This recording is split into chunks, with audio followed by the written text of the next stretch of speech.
এই তো আজকে আসলাম এই জায়গায় মাল কেনার জন্য। দেখেন কত বড় দোকান।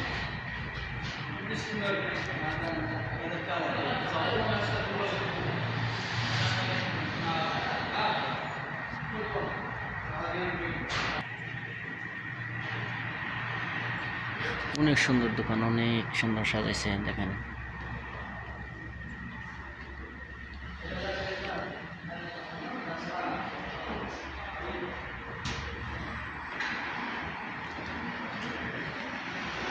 এই জায়গায় আসা হয়েছে একটা নতুন কাজ ধরছি, সেই কাজের মাল কেনার জন্য।